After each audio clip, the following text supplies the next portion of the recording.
ठीक है, देखो ठीक है, एग्जाम में आए तो देखो नहीं होगा, ये मैं बता देखो नहीं, ठीक है, हाँ तो देखो थे तो आँख की निबन कर लो, यो भी वो सूरजमुखी थोड़ी है।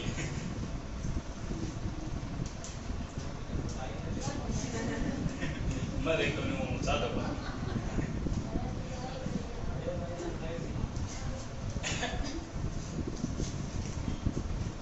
नदी बढ़नी है तो धीरे धीरे शुरू हो जाएगी अपनी नदी, मैं शो की शो अपलोड कर दूँगा, ठीक है ना, क्लास में नदी है, चलो हो रही हो देख के चलो मेन चल लेगी चल लेके देखा झटली और बाद में देखना है ये वीडियो बनी बनी बीच में फोन आप पहुंचते हैं क्योंकि पता होने से बताओ मैं जहाज उड़ा दिया जल्दी जल्दी नदी देख लो आपने, नदियां राजस्थान का अपवाह है तंत्र, मैं ज्यादा सोन भाई को लगाऊंगा, ठीक है, सारा समझ में आनी चाहिए अपन और दुनिया के मतलब है, ठीक है, राजस्थान का अपवाह है तंत्र, कितने प्रकार को अपवाह तंत्र है, 3 प्रकार को है, जल्दी जल्दी देख लो आपने, ज्यादा टाइम को लगाना होगा। यो कौन सा देश है, लगा ही बात पर वो मान लियो ने लगा तो किए यो अतना को एक देश है जन के कैसे है अपर लो भारत, भारत देश है, ठीक है, देखो मैं यो क्या है, अरब सागर है, इन्हें की बोलो बंगाल की खाड़ी, राजस्थान को अपवाह तंत्र कितने प्रकार को है, 3 प्रकार में बांटे गए राजस्थान को अपवाह तंत्र में, कौन सा, एक तो आंतरिक अपवाह तंत्र, एक अरब सागर को अपवाह तंत्र और एक है बंगाल की खाड़ी का अपवाह तंत्र, 3 प्रकार को हो। अब देखो राजस्थान का है, यो राजस्थान है, भारत को दाएं फेफड़ो, कौन सा देश है, कौन सा राज्य है यो, राजस्थान, तेरे की हो गयो राजस्थान है यो। अब देखो राजस्थान में कुछ नदियां ऐसी हैं जो आपको पानी किने लेके आए, अरब सागर की ओर लेके आए, और कुछ नदियां आपको पानी बंगाल की खाड़ी की ओर लेके आए, और कुछ नदी ना तो अरब सागर के नहीं आए ना ही बंगाल की खाड़ी पर को पानी आवे, जल को पानी अरब सागर की ओर आवे वो तो क्या है अरब सागर को अपवाह तंत्र, और जल को पानी बंगाल की खाड़ी की ओर जा वो क्या है बंगाल की खाड़ी को अपवाह तंत्र, जल को पानी नहीं अरब सागर में जा और ना ही बंगाल की खाड़ी में जा वो आवे कौन सा में आंतरिक अपवाह तंत्र। जैसे राजस्थान की कुछ नदियां हैं, जैसे एक तो है लोनी नदी, एक तो है लोनी नदी और एक है पश्चिमी बनास नदी, इनको समापन कट्ठा हुआ है कच्छ का रण, कच्छ का रण, और ये कच्छ का रण का है गुजरात में, राजस्थान में एक तो लोनी और एक है पश्चिमी बनास, इन नदियों का पानी कहां पर आता है कच्छ का रण, और कच्छ का रण कहां पर है ये गुजरात में है, ठीक है, और कुछ नदी दो ऐसी नदी हैं जिनका पानी इकट्ठा हुआ है खंबात की खाड़ी में, कहां पर आता है खंबात की, यहाँ पर क्या है ये खंबात की खाड़ी, खंबात की खाड़ी क्या है ये खंबात की खाड़ी। कौन सी नदी है, एक तो है माही और एक है साबरमती, ये 2 नदियां हैं, एक तो माही और दूसरी साबरमती नदी, इन नदियों का पानी कहां पर आता है खंबात की खाड़ी में, ठीक है, और ये कहां पर आती है खंबात की खाड़ी और कच्छ का रण बाद में इकट्ठा होंगी अरब सागर में, ठीक है, तो एक तो ये ध्यान रखना कि लूणी नदी और पश्चिमी बनास नदी को समापन इकट्ठा हुआ है, लूणी नदी और पश्चिमी बनास नदी को समापन हुआ कच्छ का रण, कच्छ का रण बाद में उनको पानी इकट्ठा जाए अरब सागर में, जहां से अरब सागर की ओर आवा को पानी, अरब सागर की ओर आने के कारण इन्हें कही जाए कि अरब सागर को अपवाह तंत्र। 2 नदी ऐसी हैं जिनको समापन इकट्ठा हुआ है खंबात की खाड़ी, और खंबात की खाड़ी इकट्ठे हैं गुजरात में, और वैसे कौन सा सागर को भाग है अरब सागर को भाग है, अरब सागर में इनको पानी आ जाए, अरब सागर की ओर पानी आने के कारण लोनी पश्चिमी बनास, माही और साबरमती कौन से अपातंत्र को भाग है? अरब सागर के अपातंत्र को।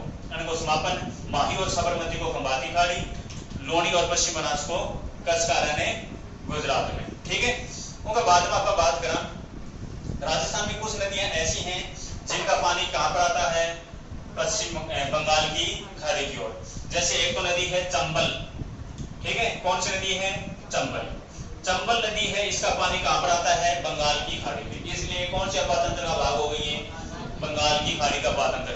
देखो चंबल मिलती है यमुना में, यमुना मिलती है गंगा में, और गंगा फिर इधर ब्रह्मपुत्र में आकर एक शाखा हो जाती है, और लास्ट में कहां पर आती है? ये बंगाल की खाड़ी में। तो कुल मिला के चंबल का जो पानी है, और एक ध्यान रखना ये इनकी सहायक नदियां भी देखो लोनी, पश्चिम बनास, माही और साबरमती, इनकी सहायक नदियां भी कौन से अपातंत्र में आएंगी? अरब सागर में। इसी प्रकार से चंबल और चंबल की सहायक नदियां कौन से अपातंत्र का भाग है? बंगाल की खाड़ी को अपातंत्र को भाग है। ठीक है, उनका बाद में आपको बात करना। एक नदी है कौन सी? गंभीर नदी। गंभीर नदी, ठीक है, गंभीर। चंबल और गंभीर, कौन कौन सी नदी? एक तो चंबल और एक है गंभीर नदी। ये दोनों नदी कौन से अपातंत्र को भाग हैं? ध्यान रखिए, कौन सा अपातंत्र को भाग है? ये बंगाल की खाड़ी। ठीक है, एक है आंतरिक अपातंत्र। आंतरिक अपातंत्र की कौन सी नदियां हैं? वे नदियां जिनका पानी ना ही तो अरब सागर में आता है और ना ही बंगाल की खाड़ी में आता है। वो कौन से अपातंत्र का भाग है? आंतरिक अपोह है तंत्र। और आंतरिक अपोह तंत्र में कौन सी नदियां हैं? देखो कौन सी नदियां हैं आंतरिक अपोह तंत्र में या अंतर प्रवाह क्षेत्र में? कौन सी नदियां आती हैं? देखो एक तो आती है कौन सी? घग्गर। ये भारत की सबसे लंबी अंतर प्रवाह की नदी है। पहला नाम देख लो, घग्गर, कांतली, यानी काटली भी कहे जाए। एक है काकनी, काकनी और के कहे जाए काकने, और यानी के कहे जाए मसूरदी। इसके अलावा आप बात करें, देखो 1 2 3, एक है कौन सी? रूपारेल। कौन सी है? रूपारेल। एक है साबी। कौन सी है? साबी। फिर आप बात करा, एक है दर्वेवती। दर्वेवती नहीं के कहे जाए अमानी है का नाला, अमानी है का नाला। एक है कौन सी? कुकुंद। कौन सी है? कुकुंद नदी। या कठा बाबा है भरतपुर में। दर्वेवती कठा बाबा है जयपुर में।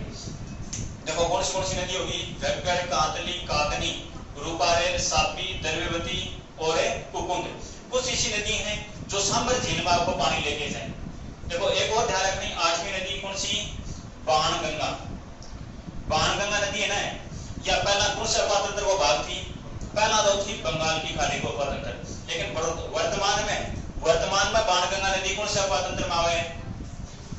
आंतरिक अपातंत्र में। कौन सा में आवे? आंतरिक अपातंत्र में। अब देखो और आप बात करना कुछ नदी सी जो सांबर झील में आपको पानी लेके जाए। कहाँ लेके जाए? सांबर झील में। सांबर झील में पानी लेकर जाने वाली नदियां भी किसमें आएंगी? कौन से अपातंत्र में आती हैं? आंतरिक अपातंत्र में आती है।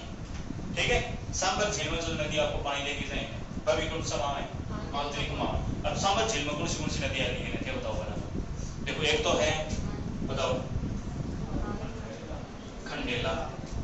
ठीक है, एक है मंथा या मेंढा, मंथा या मेंढा।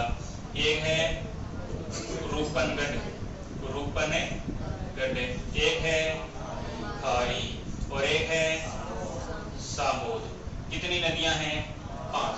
तो ये ध्यान रखनी, सांबर झील में 5 नदियां अपना पानी लेकर आती हैं।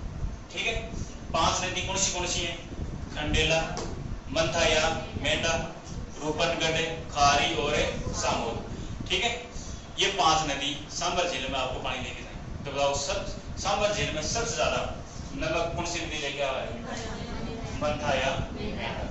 ठीक है, तो ये थी। देखो आंतरिक अपातंत्र में तो घग्गर, कांतली, काकनी यानी काकड़े या मसूरदी भी कहे जाए, रूपारेल, सापी, दर्वेवती, अमानी, दर्वेवती के कहे जाए अमानी का नाला, कुकुंद और बाणगंगा नदी। और सांबर झील में गिरने वाली नदियां भी आंतरिक अपातंत्र में आती हैं। 5 नदियां गिरती हैं, खंडेला, मंथाया, मेंढा, रूपनगढ़, खारी और सामोद। ठीक है, सागर का अपातंत्र में, अरब सागर के अपातंत्र में कौन सी नदियां हैं? अरब सागर के अपातंत्र में कौन सी नदियां आती हैं? एक तो आती है लोनी, पश्चिमी बनास, माही और साबरमती। ठीक है, लोनी और पश्चिम बनास है ना, वो समापन हुआ है कचकारण में। माही और साबरमती को समापन कटा हुआ है खंबात की खाड़ी। ठीक है, और अब बात करा बंगाल की खाड़ी का अपातंत्र में कौन सी नदियां हैं? बंगाल की खाड़ी में कौन सी? एक तो चंबल और दूसरी गंभीर नदी। अब बताओ राजस्थान में ऐसा कितना जिला है जड़ा एक भी नदी को नहीं? 33 जिलों के हिसाब से आप बात कराना, तो कौन सा है?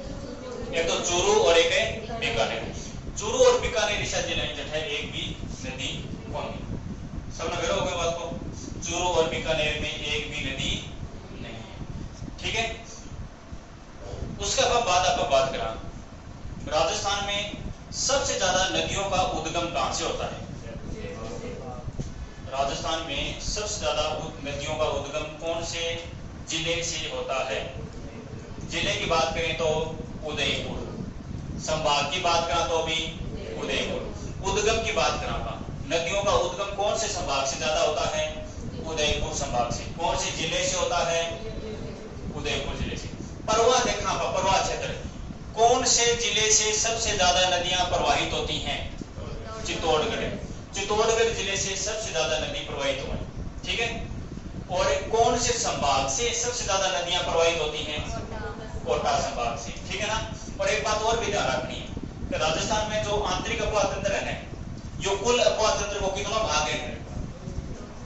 बताओ कितना परसेंट है? 60.2%, यानी लगभग 2/3 भाग। राजस्थान को कुल अपवातंत्र को 60.2% या 2/2 भाग कौन सा है? आंतरिक। अरब सागर आरो कितना है बोलो? 17.4%। 17.4% कौन सा है? अरब सागर में। बंगाल की खाड़ी आरो 22.4%। कुल अपवातंत्र को ये भाग है। सबसे ज्यादा कौन सा है? आंतरिक अपवातंत्र है। कितना है? 60.2%। ठीक है, एक प्रश्न आ गई, राजस्थान में सतही जल की मात्रा कितनी है? कौन सा जल की मात्रा? सतही जल। राजस्थान में सतही जल की मात्रा कितनी है बताओ? 1.16%। यो भी ध्यान रखना है, मैं लिख रहा तो लिख लियो। राजस्थान में सतही जल की मात्रा कितनी है? 1.16%। ठीक है ना। आता है कोई दिक्कत वाली कौन सा करी? अब आप अलग अलग नदियां पर डिस्कस कर लें जल्दी जल्दी। खाने जितना पढ़ाएंगे यो पढ़ाएंगे तो याद आएगा थोड़ा थोड़ा पटेड़ो लगा के खाने सब ना लगा था पटेड़ो। कोई दिक्कत कौन सा करी? वीडियो बनना करे देखो, मैं दिखूंगे बोर्ड तो दिखना ही दिखाने अदर मतलब मैं अपलोड भी करते हूँ। टैमिटो की 15 मिनट होगी देर में नदी कदा पूरी होगी। देखो सबसे जल्दी जल्दी अपन बात कर लिया। जरा एक है कौन सी नदी? घग्गर नदी। एक अपन जल्दी जल्दी बात कर लिया। हाँ ठीक है, घग्गर नदी को उद्गम कठों है बताओ? शिवालिक हिमालय। कौन सा हिमालय है? शिवालिक हिमालय में कौन सी पहाड़ियां हैं? कालका की पहाड़ी। कट है ये शिमला, और शिमला कट है हिमाचल प्रदेश की क्या है ये? राजधानी। शिवालिक हिमालय, घग्गर नदी को उद्गम शिवालिक हिमालय, कालका की पहाड़ियां, शिमला, हिमाचल प्रदेश। ठीक है, हिसार में कौन सी झील का निर्माण करती है? ओहो झील कट है या हिसार में निर्माण करेंगे झील को। ठीक है, उसके बाद आप बात करें घग्गर नदी की। ये क्या है? भारत की सबसे बड़ी अंतः प्रवाह की नदी कौन सी है? भारत की सबसे बड़ी अंतः प्रवाह की नदी घग्गर नदी। याद रह जाएगी। ठीक है, राजस्थान से प्रवाहित होने वाली सबसे लंबी अंतः प्रवाह की नदी घग्गर। राजस्थान में उत्तर दिशा में बहने वाली या उत्तर दिशा से प्रवेश करने वाली एकमात्र नदी कौन सी है? घग्गर नदी। ये राजस्थान में उत्तर दिशा में प्रवेश करने वाली एकमात्र नदी है। ठीक है ना। राजस्थान में प्रवेश कहां से करती है? तलवाड़ा गांव टिब्बी तहसील हनुमानगढ़ से क्या करती है, ये राजस्थान में प्रवेश करती है। हनुमानगढ़ में कौन सी झील का निर्माण करती है, तलवाड़ा झील। हनुमानगढ़ में कौन सी झील का निर्माण करती है, तलवाड़ा झील। ठीक है।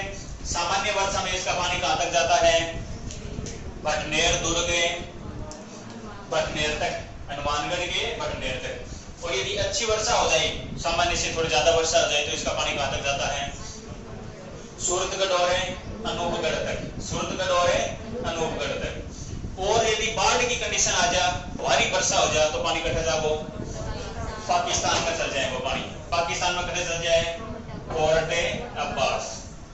ठीक है। और कोर्ट अब्बास कहां पर है, ये बहावलपुर पाकिस्तान, बहावलपुर पाकिस्तान में है। कौन है, कोर्ट अब्बास। अब बताओ घग्गर नदी को पाकिस्तान में क्या कहते हैं, घग्गरा है, गहरा है, गहरा, ये कहे जाए घग्गरा।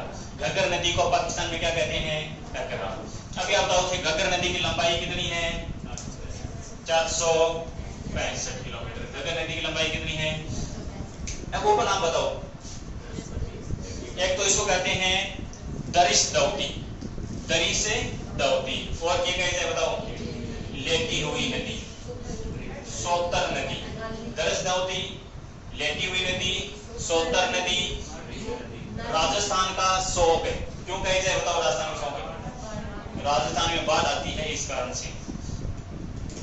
इसको नाली कहते हैं, नाली कटा कहे जाए बताओ, हनुमानगढ़ में। एंड मृत नदी कहे जाए, घग्गर नहीं के कहे जाए, मृत नदी।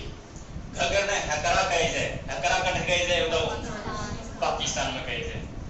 ठीक है। और राजस्थान की सबसे लंबी, राजस्थान से प्रवाहित होने वाली सबसे लंबी अंतः प्रवाह की नदी है। और भारत की सबसे लंबी अंतः प्रवाह की नदी कौन सी है, घग्गर। और राजस्थान में उत्तर दिशा से प्रवेश करने वाली एकमात्र नदी, या उत्तर दिशा में बहने वाली एकमात्र नदी, बीकानेर संभाग में प्रवाहित होने वाली एकमात्र नदी। ठीक है। उद्गम एक का भी नहीं होता बीकानेर संभाग में, एक भी नदी का, लेकिन ये प्रवाहित होती है। जब हम बात करें कौन सी, बताओ घग्गर नदी के किनारे सभ्यताएं, घग्गर नदी के किनारे कौन सी सभ्यताएं बताओ। एक तो है हरियाणा में बनवाली सभ्यता, बनवाली। 3 राजस्थान में, कालीबंगा, पीलीबंगा और रंगमहल। कालीबंगा, पीलीबंगा और रंगमहल, ये कौन सा है, हनुमानगढ़ में। उसके बाद आप बात करें दूसरी नदी कौन सी, कांतली या कांटली नदी। एक बार हम क्या जानो तो दीदी बताओ, लंबाई कितनी है बताओ, 100 किलोमीटर।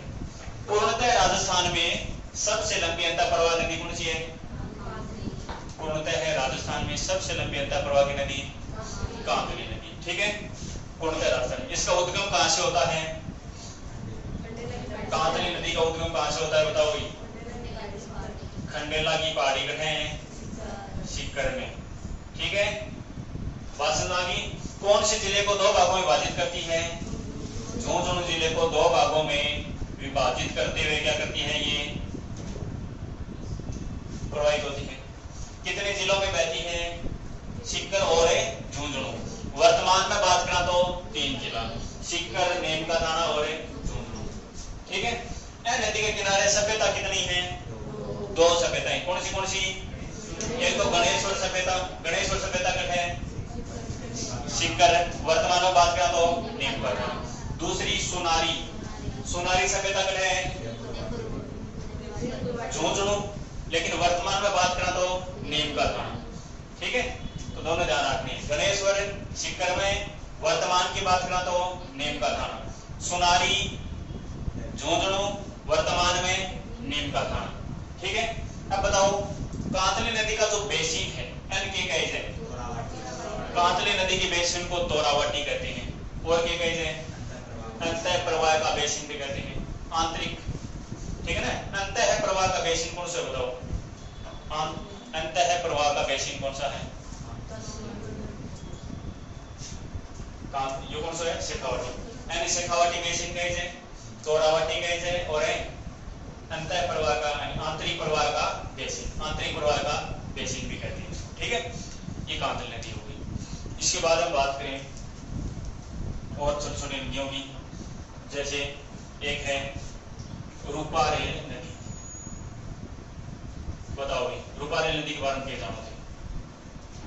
बराबर बताओ। एक उपनाम बताओ रूपारेल के कहे जाए? वरा है या लसवारी? वरा है या लसवारी? उद्गम कहां से होता है इसका? उदयनाथ की पहाड़ियां। उदयनाथ की पहाड़ियां, थानागाजी अलवर। थानागाजी अलवर, ठीक है। इसका क्या होता है? उद्गम होता है। उदयनाथ की पहाड़ियां, थानागाजी अलवर, ठीक है। कौन सी नदी का उद्गम होता है? रूपारेल नदी का। अब बताओ भाई ये नदी कौन सी झील का निर्माण करती है? मोती झील। कौन सी झील का निर्माण करती है? मोती झील का निर्माण करती है। कहां पर है ये मोती झील? भरतपुर। इस मोती झील को क्या कहते हैं? भरतपुर की जीवन रेखा। क्या कहते हैं? भरतपुर की जीवन रेखा। कौन सी झील को कहते हैं? मोती झील को। बताओ भाई मोती झील से और कौन से दुर्ग? भरतपुर का जो किला है भरतपुर दुर्ग, जिसको क्या बोलते हैं? लोहागढ़ बोलते हैं। लोहागढ़। अब बताओ देखो मोती झील से लोहागढ़ दुर्ग के चारों ओर जो खाई है उस खाई तक पानी पहुंचाने के लिए एक नहर निकाली गई है। उस नहर को क्या कहते हैं? बताओ भाई। सुजान गंगा, ठीक है ना। सुजान गंगा नहर। सुजान गंगा नहर क्या है? मोती झील का पानी कहां तक ले जाया जाता है? भरतपुर दुर्ग की जो खाई है ना चारों ओर, उसमें पानी पहुंचाया जाता है सुजान गंगा नहर के द्वारा, ठीक है ना। और मोती झील को भरतपुर की जीवन रेखा कहते हैं। रूपारेल नदी होगी, इसका उपनाम हो रहा है लसवारी। एक नदी है साबी। बताओ भाई साबी नदी को उद्गम बताओ जल्दी से। सेवर की पहाड़ियां, और सेवर की पहाड़ी कटे हैं जयपुर में। सेवर की पहाड़ी कटे हैं जयपुर। तो साबी नदी का उद्गम होता है कहां से? सेवर की पहाड़ियां जयपुर से। अब बताओ साबी नदी के किनारे एक सभ्यता है, बताओ कौन सी? कौन सी है? जोधपुरा सभ्यता। अरे जोधपुरा सभ्यता कटे हैं जयपुर में। जोधपुरा सभ्यता कटे हैं जयपुर में। लेकिन वर्तमान में बात करा तो कटे है वर्तमान में ये है कोटपुतली बहरोड, ठीक है ना। अपन पुरानिया जिला 33 जिला पर याद रखनी है, नया जिला पर कुछ भी याद है वो नहीं रखना, ठीक है। तो जोधपुरा सभ्यता जयपुर में याद रखा हुआ है, ठीक है। हाँ अब बताओ साबी नदी के कारण कठे बाढ़ आवे? अलवर जिले में क्या है? बाढ़ आवे। साबी नदी के कारण अलवर जिले में क्या है? बाढ़। अलवर जिले को शोक कौन सी नदी में कहते हैं? साबी नदी को अलवर का क्या कहते हैं? शोक कहते हैं। याद आओ थोड़ा थोड़ा पट्टे वाला के खाने। साबी नदी मोरबी की पट्टे हो गया पा कितने पट्टे हो, ठीक है ना। लास्ट कठे तक जाए साबी नदी? गुरुग्राम हरियाणा। पटौदी, पटौदी जो कहां पर है? गुरुग्राम जन गुड़गांव कहे जान तो पहला हरियाणा बटे जाएंगे को बटे जाएंगे में समापन हो जाए, ठीक है। ठीक है, यह कौन सी नदी की? साबी। एक आप बात करें कौन सी नदी की? कुकुंद। कौन सी नदी? कुकुंद। कुकुंद नदी कहां पर बहती है? मुख्य रूप से आप बात करें तो भरतपुर, ठीक है। एक इंपॉर्टेंट पॉइंट के बना देखो कुकुंद नदी कौन से जिले में बहती है? भरतपुर में। अब ध्यान रखना भरतपुर में एक अभयारण्य है, कौन सा है? बंदे बारेठा। बंदे बारेठा। बंद बारेठा अभयारण्य में कौन सी नदी बहती है? कुकुंद नदी। बताओ बंद बारेठा अभयारण्य कटे हैं भरतपुर में है, और यहाँ पर कौन सी नदी बहती है? कुकुंद नदी। याद रह जाओ, ठीक है। एक नदी है, दो नदी है, सिसारमा, एक तो है सिसारमा और एक है उजड़ा नदी। सिसारमा और एक उजड़ा नदी, यानी कि आप बात करा बताओ ये कठे गाँव है? ये बहती है उदयपुर में। सिसारमा और बुजड़ा नदी कहां पर बहती है? उदयपुर में। इंपॉर्टेंट पॉइंट क्या बना तो एग्जाम में प्रश्न के पूछे जाने को बताओ। अब प्रश्न पूछते हैं कि सिसारमा और बुजड़ा नदी का पानी कौन सी झील तक जाता है? कौन सी झील तक जाता है? पिछोला झील। पिछोला झील कटे है उदयपुर में एक झील है पिछोला झील। इस पिछोला झील तक कौन सी नदियों का पानी आता है? पिछोला झील में सिसारमा व बुजड़ा, ठीक है। Thank you. है 45 25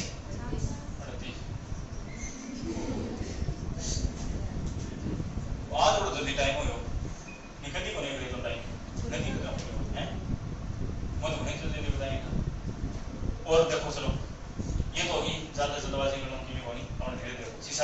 नदी कट है उदयपुर में, अनको पानी कौन सी झील तक जाए, पिछोला झील तक जाए। ठीक है, उनका बाद आपका बात करा, एक नदी है दरवेवती, देखा तो है दरवेवती नदी। देखो दरवेवती नदी है या कौन से जिले में बगा पहला दिन देखो जयपुर जिले में। ठीक है, कि यो गंदा पानी को कि यो नाड़ो है, गंदा पानी को कि यो नाड़ो। जन कारण से अमानी सा को के कहे छे, अमानी सा है का क्या बोलते हैं इसको ना, पिछला नाम ये पिछला नाम नहीं लिखते पी छोटो आओ ने। दरवेवती नदी के कहे छे अमानी सा है का नाड़ा, गंदा पानी को कि यो नाड़ो। अब देखो यह नदी वैसे तो विलुप्त हो गई थी, आखिर गंदा पानी को नाड़ो बच रहे और पुनर्जीवित करने खातिर क्या करने खातिर, पुनर्जीवित करने खातिर, पुनर्जीवित या साफ सफाई करने खातिर राजस्थान सरकार एक योजना चलाई। राजस्थान सरकार के चलाई एक योजना बन गए थे दरवेवती रिवर फ्रंट। कौन सी योजना चलाई, दरवेवती रिवर फ्रंट। कब चलाई या 2016। ठीक है ना, तो दरवेवती नदी को पुनर्जीवित करने के लिए राज्य सरकार ने कौन सी योजना चलाई, दरवेवती रिवर फ्रंट। ठीक है, दरवेवती रिवर फ्रंट कौन सी योजना चलाई, दरवेवती रिवर फ्रंट। ठीक है, और देखो ये आपने यो काम कौन सौंप्यो, कौन सी कंपनी को ये कार्य सौंपा, टाटा ग्रुप से। ठीक है, टाटा ग्रुप्स को, टाटा ग्रुप्स जो कंपनी है उनके सौंप्यो यो Tata groups project, Tata group है प्रोजेक्ट, ये जो कंपनी है इसको ये कार्य सौंपा। तो ध्यान रखनी है, ठीक है ना। दरवेवती नदी को पुनर्जीवित करने के लिए राज्य सरकार ने कौन सी योजना चलाई, दरवेवती रिवर फ्रंट। कब चलाई, 2016। कब इस कंपनी ये जो कार्य किसको सौंपा, टाटा ग्रुप्स प्रोजेक्ट को ये कार्य सौंपा। ठीक है ना। एक बाद में हम बात करा कुछ नदी ऐसी हैं जो सांबर झील में आपको पानी लेके आऊं। ठीक है, वह भी कौन से माह में, आंतरिक अपातंत्र माह में।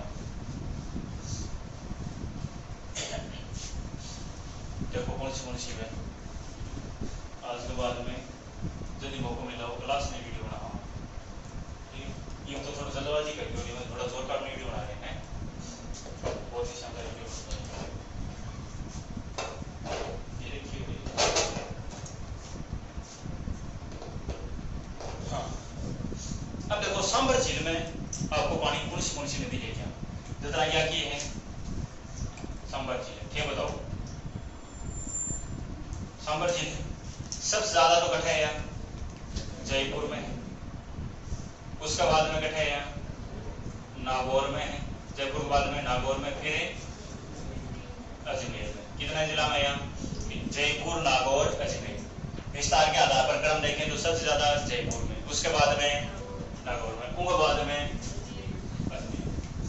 तो देखो एक नदी इनू आवा सिक्कर का नहीं, सिक्करों कौन सी नदी आ रहा बताओ, खंडेला नदी, खंडेला नदी। उद्गम कठों होगा बताओ, मालखेत की पहाड़ियां, और मालखेत की पहाड़ी कट है ये सिक्कर में। ठीक है, मालखेत की पहाड़ी सिक्करों एक नदी आके मिल है कौन सी, खंडेला। उत्तर दिशा आके मिले या भी ध्यान रखनी, और उत्तर दिशा से एक नदी आके मिले जयपुर में, कौन सी पहाड़ी बताओ,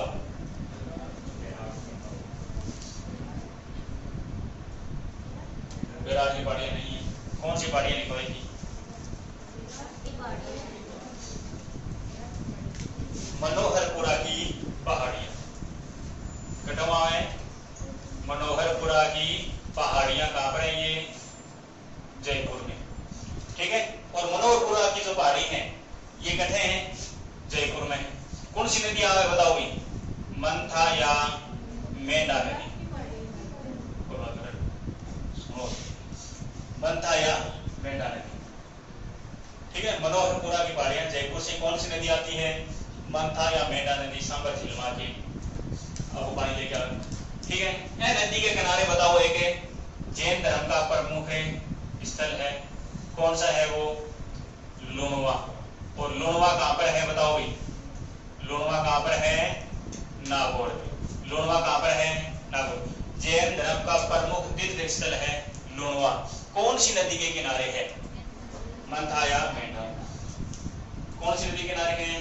मंथा या मेंढा। कोई नई चीज लाके तो लिख भी दियो। कठे हो लुणवा। लुणवा कहां पर है? नागौर में। बताओ सांबर झील में सबसे ज्यादा नमक कौन सी नदी लेकर आती है? मंथा या मेंढा नदी। उसके बाद आप बात करा एक नदी आके मिला है कौन सी? रूपनगढ़ नदी। कौन सी नदी? रूपनगढ़ नदी। ठीक है। कठों उद्गम होए को सलेमाबाद अजमेर। जो कठे है यो किशनगढ़ में। किशनगढ़ अजमेर। किशनगढ़ की पहाड़ियां अजमेर। किशनगढ़ की पहाड़ियां अजमेर से कौन सी नदी को उद्गम हुआ है? रूपनगढ़ नदी को। और यह नदी के किनारे ध्यान रखना कौन सा स्थान है? सलेमाबाद है। कौन सा स्थान है? सलेमाबाद। और बताओ सलेमाबाद में की सलेमाबाद जो है ये निम्बारक संप्रदाय की क्या है? यहाँ पर है प्रधान पीठ है। निम्बारक संप्रदाय की प्रधान पीठ कहां पर है बताओ भाई? निम्बारक संप्रदाय की प्रधान पीठ कहां पर है? सलेमाबाद अजमेर में है। निम्बारक संप्रदाय की प्रधान पीठ कहां पर है? सलेमाबाद अजमेर में। और एक नदी और आकर मिलती है इसमें। कौन सी नदी है? खारी। और एक बात ध्यान रखना किशनगढ़ किसके लिए प्रसिद्ध है? यहाँ की एक चित्रशैली प्रसिद्ध है। कौन सी है बोलो? बनी ठनी। बनी ठनी कहाँ की प्रसिद्ध है? ये बनी ठनी किशनगढ़ अजमेर की। इस बनी ठनी चित्रशैली के कैसे है बताओ? इसको भारत की मोनालिसा कहते हैं। भारत की मोनालिसा किसको कहते हैं? बनी ठनी चित्रशैली किशनगढ़। ठीक है ना। बताओ बनी ठनी चित्रशैली है कौन सा राजा का टाइम में बनी है? सावंत सिंह। और क्या कहे जाए इन्हें? नागरीदास। सावंत सिंह या नागरीदास। कौन बनाई है ने? निहाल चंद। किसने बनाई थी? निहाल चंद। बताओ भाई खारी नदी को उद्गम भी कठों हुआ है? अजमेर से ही हुआ है। खारी नदी को उद्गम भी कठों हुआ है बोलो? अजमेर से। एक नदी जयपुर से आगे मिले में कौन सी? सामोद नदी। कौन सी नदी है? सामोद। तो कितनी नदियां सांबर झील में आकर मिलती हैं? 5 नदियां। सांबर झील में 5 नदियां आती है। कौन सी देखो? एक तो है खंडेला, मंथा या मेंढा, रूपनगढ़, खारी और सामोद नदी। ये 5 नदी कौन सी झील में गिरे हैं? सांबर झील में गिरे। ठीक है ना। और देखो मंथा या मेंढा ये सबसे ज्यादा नमक लेकर आती है सांबर झील में। इसी के किनारे जैन धर्म का प्रमुख तीर्थ स्थल है लुणवा जो कि नागौर में है। ठीक है ना। रूपनगढ़ नदी के किनारे सलेमाबाद है। और सलेमाबाद में क्या है? निम्बारक संप्रदाय की प्रधान पीठ है। यहाँ पर किशनगढ़ की पहाड़ियों का जिक्र हुआ है। किशनगढ़ किसके लिए प्रसिद्ध है? किशनगढ़ बनी ठनी चित्रशैली के लिए प्रसिद्ध है। ठीक है ना। बनी ठनी चित्रशैली को भारत की क्या कहते हैं? मोनालिसा कहते हैं। भारत की क्या कहते हैं? मोनालिसा। कौन सी चित्रशैली को कहते हैं? बनी ठनी चित्रशैली को। ठीक है। और अब बात करा बनी ठनी चित्रशैली कौन सा राजा के टाइम में बनी? सावंत सिंह। इसी को क्या बोलते हैं? नागरीदास। सावंत सिंह या नागरीदास। इस बनी ठनी चित्रशैली को बनाया किसने? निहाल चंद ने। निहाल चंद। एक है खारी नदी और एक सामोद। ये 5 प्रकार की नदी क्या मार्गी गिरे? सांबर झील। याद रह जाओ। ये तो सुनना के मास्टर के तरह पता कदा और तो समझ में आई देखो थाने को दोबारा रिवाइज करा दियो पूरा टॉपिक। एक भी थाने दिक्कत रहेगी नहीं तो रहेगी। दिक्कत रह सकेगी। दिक्कत तो है ही है क्योंकि फिर सुनना हो रहा है। एक और कौन सी बताओ भाई? एक है बाणगंगा। बाणगंगा पहला तो कहीं को भागी कौन सा अपातंत्र मानती है? बंगाल की खाड़ी का अपातंत्र मानती। लेकिन ई भी कौन सा अपातंत्र मान वर्तमान में? वर्तमान में आंतरिक अपातंत्र। ना तो है बंगाल की खाड़ी में को पानी था नहीं है सागर में झंझट खत्म हो। अब ये आंतरिक अपातंत्र में है। बाणगंगा नदी की अपन बात करा है। एक तो का उपनाम बेरोन होती है। उपनाम के क्या बताओ? एक तो कही जाए कि अर्जुन की गंगा। बाणगंगा नदी ने एक तो क्या कही जाए? अर्जुन की गंगा। एक बाणगंगा नदी के कहे जाए बताओ, इसको कहते हैं ताला नदी। क्या कहे जाए? ताला नदी। इसको क्या कहते हैं? रुंडित या खंडित नदी। रुंडित या खंडित नदी। कितना उपनाम हो जाएगा? 3 नाम। बाणगंगा नदी 3 उपनाम आ सकते हैं। कौन सा उपनाम है? देखो, अर्जुन की गंगा, ताला नदी, रुंडित या खंडित नदी। कितना नाम हो जाएगा? 3 नाम हो गए। ठीक है, तो इंपॉर्टेंट है अर्जुन की गंगा, ताला नदी, रुंडित या खंडित नदी। ठीक है, अब यह बताओ जी, बाणगंगा नदी है उनको उद्गम कठों हुआ है, ध्यान रखने कठों हुआ है बैराठ की पहाड़ियां। अब बताओ भी बैराठ की पहाड़ी कठे हैं? बैराठ की पहाड़ी है जयपुर, लेकिन वर्तमान में अपन बात करा तो बैराठ की जो पहाड़ी है ये कोटपुतली पैरो, लेकिन अपन जयपुर ही ध्यान में रखना। बैराठ की पहाड़ी कठे हैं जयपुर। ठीक है, और बाकी आगे जाके यहाँ और भरतपुर में जाके इनको समापन हो जाए। पहले यहाँ यमुना मिले करती, लेकिन वर्तमान में यमुना या को नहीं मिले। ठीक है, अब बाणगंगा नदी पर 2 बांध बनाए गए। एक तो है जमुआ रामगढ़ बांध, यो कठे है जमुआ रामगढ़ बांध, यो तो है जयपुर में। और एक बांध है कौन सो? अजान बांध। अजान बांध कठे है यो भरतपुर में। ठीक है, तो कितना बांध हो गए नदी पर? 2 बांध। एक तो जमुआ रामगढ़ बांध, यो तो कठे है जयपुर में, और एक कौन सो है? अजान बांध, यो कठे है भरतपुर में। बताओ भाई, यमुना नदी जो है या यमुना नदी को पानी अजान बांध तक ले से। ठीक है, अजान बांध तक लाने के लिए एक योजना चलाएगी, और योजना की कही जाए गोवर्धन ड्रेन परियोजना। गोवर्धन ड्रेन परियोजना क्या है? इस परियोजना के माध्यम से क्या किया जाता है? गोवर्धन ड्रेन परियोजना यमुना नदी का पानी अजान बांध तक लाने के लिए गोवर्धन ड्रेन परियोजना चलाएगी। ठीक है ना। और अपन बात करें कौन से राष्ट्रीय उद्यान, देखो एक ये राष्ट्रीय उद्यान में बहती है, भरतपुर में एक राष्ट्रीय उद्यान है, बताओ कौन सा? केवलादेव राष्ट्रीय उद्यान। केवलादेव राष्ट्रीय उद्यान में कौन सी नदी बहती है? बाणगंगा नदी। यह जो बाणगंगा नदी है ना, यह भरतपुर में एक राष्ट्रीय उद्यान है, केवलादेव राष्ट्रीय उद्यान, भटैया पर। ठीक है ना। और अपन बात करें के बारे में, नदी के किनारे एक सभ्यता है। इस नदी के किनारे क्या है? एक सभ्यता। बताओ भी बाणगंगा नदी के किनारे कौन सी सभ्यता है? तो ये ध्यान बेरो ऊंची सब ने बैराठ सभ्यता।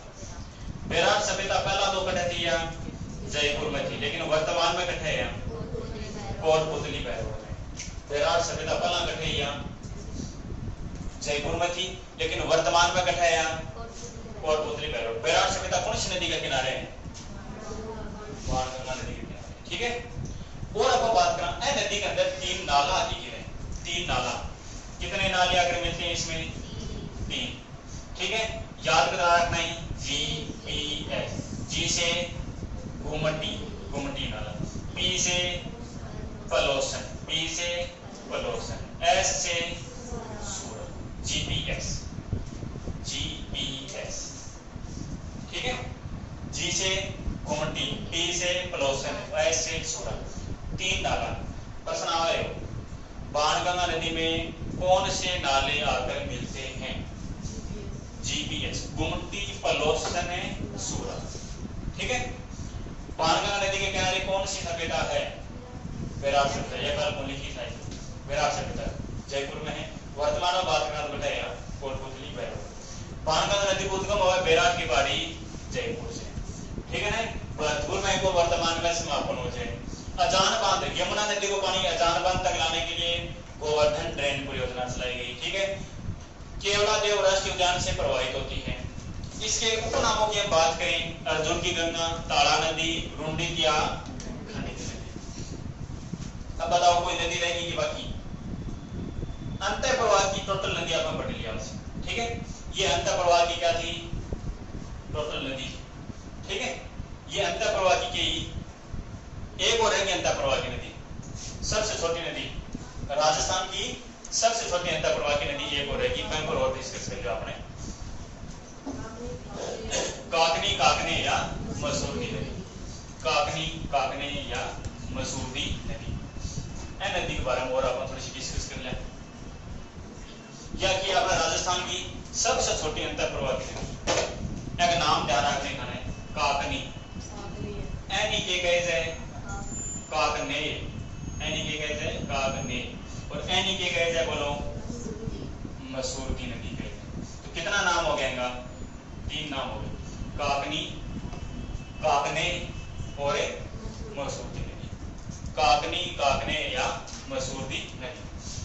अब देखो आप जो वीडियो बनाई ने धीरे धीरे करके भी आप स्पेशली वीडियो बनाई हर नदी का ठीक है काकनी को अलग बनाए हुए रूपारेल को अलग बनाए हुए साबी को अलग बनाए बाणगंगा घग्गर कांतली उनका अलग अलग वीडियो बनाई। यदि जल्दी नहीं समझाओ तो पहला वह वीडियो देख लियो समझाएं पढ़ लियो पहला जैसे तो नदी पढ़ ली थी नदी पढ़ ली आंतरिक मतलब आंतरिक अपातंत्र की जितनी नदी थी पहला पढ़ ली ठीक है। बाद में क्या करोगा याद है को नहीं किसी याद है जो वीडियो शुरू करके देख लियो फटाफट रिवीजन हो जाएगा 2 स्पीड मैं 2 स्पीड तो भी बोलना लूँ 2 स्पीड फिर हो जाएगी सारी जल्दी सारे जितनी रहती है वापस से रिवाइज हो जाएगी ठीक है ना।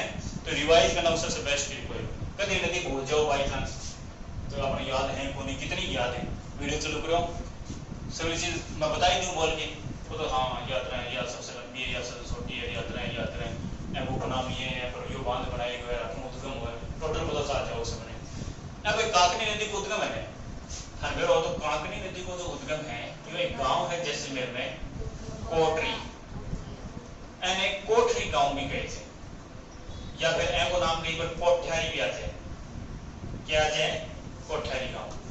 तो ध्यान रखनी एक सा क्वेश्चन नाम दे इसके कोटरी या कोठ्यारी गांव। तो ये है कठे थाने पर हो तो यो है जैसलमेर जिला कौन से जिले में यो जैसलमेर जिला ठीक है ना। आठों एक नदी को उद्गम हुआ जो राजस्थान की क्या है सबसे छोटी कम वर्षा होने जब तुम को पानी जाए या एक झील को निर्माण करे कौन सी झील है या भूज है या फिर भूज है भूज है या भूज झील को निर्माण करे ठीक है ना। नॉर्मल वर्षा के टाइम में तो ये आधा तक जाए भूज झील को निर्माण करेंगे भूज झील तक पानी जाए आधा तक कहे जाए कि काकनी या काकनी कहे जाए काकनी या काकनी ठीक है। एक लंबाई ध्यान रखनी है 17 किलोमीटर या कई बार लंबाई 27 किलोमीटर दे दें लेकिन ज्यादा ध्यान कौन से रखनी है अपन लंबाई की 17 किलोमीटर। कोटरी गांव से भुज झील तक की लंबाई कितनी है 17 किलोमीटर ठीक है ना। यह भी ध्यान रखनी बाई चांस आ जाए आवत को नहीं लंबाई लेकिन आ जाए तो ध्यान रखनी। भुज झील कट्ठा है जैसलमेर में खारा पानी की झील है और यह कट्ठा है जैसलमेर में। और फिर देखो थोड़ी ज्यादा वर्षा वीडियो बने तो आपको लास्ट पानी कट्ठा जाए लास्ट पानी जाए वो मीठा की खाड़ी। मीठा की खाड़ी भी क्या है एक ये भी झील है क्या है मीठा की खाड़ी झील है या भी कट्ठा है बोलो या भी जैसलमेर में ठीक है ना। तो लगभग 27 किलोमीटर है। तो देखो भुज झील से मीठा की खाड़ी तक इनके नाम जाने से मसूरती कहे जाए क्या कहे जाए मसूरती नदी। तो काकनी काकने या मसूरती नदी। तो काकनी नदी का समापन कहाँ होता है तो अब हम बात करें काकनी नदी को लास्ट समापन कटा हुआ है मीठा की खाड़ी जैसलमेर ठीक है ना। और काकनी नदी को उद्गम ज्यादा पूछे गए काकनी नदी को उद्गम कठों हुआ है उद्गम कोटरी या कोठरी गांव जैसलमेर ठीक है। राजस्थान की सबसे छोटी क्या है ये अंतः प्रवाही नदी। राजस्थान की सबसे छोटी अंतः प्रवाही नदी का नाम क्या है काकनी काकने या मसूरती नदी ठीक है ना। तो ये याद आ जाए ये अंतः प्रवाही नदी होगी टोटल पूरा 1 घंटा वीडियो में पढ़ने और आप पूरी अंतः प्रवाही नदी पढ़ ली है। टाइम भी हो गया 58 मिनट होगी बड़ा जल्दी मिनट हो गई टाइम बहुत जल्दी हो गया बाकी भी काटा था जीवन पूरा ड्रामा था देख ली देखिए नहीं देखिए कोई बात को नहीं पड़ेगा वो यूट्यूब पर मैं देख लूँ भूल चूक मेरो भी हो जा कि अचानक मैंने घर नदी देखनी पड़ जाए कांतली नदी में की भूल जाऊँ ठीक है साबी रूपारे नदी भूल जाऊँ हाँ मेरे पापा ने पढ़ाई नहीं कम से कम नोट्स वगैरह तो नहीं पाऊंगा जल्दी से वीडियो देख लिया हाँ है वो तो कनेडा ध्यान में रही है ये है थाने भी इतनी जल्दी जल्दी रिवाइज करनी है 2 स्पीडों करके फटाफट जैसे पर आंतरिक नदी पर ठीक है आंतरिक बात अंदर की पढ़ ली फिर देखा अपने याद कितना हो रहा है वीडियो स्लाइड देख लिया हाँ या फिर अपनी हो गई फिर मेरा सारे बटा फिर बना लिखा साथ वीडियो बना लिया था समझ में आ जाओ कि पढ़े हुए फिर नया वो भी समझ के नोट्स भी पढ़ लियो, पीडीएफ भी उपलब्ध करा दी जाएगी। ज़्यादा टाइम लगा पहुँचना नहीं समझो खेल रहा नहीं है। चलो ठीक है।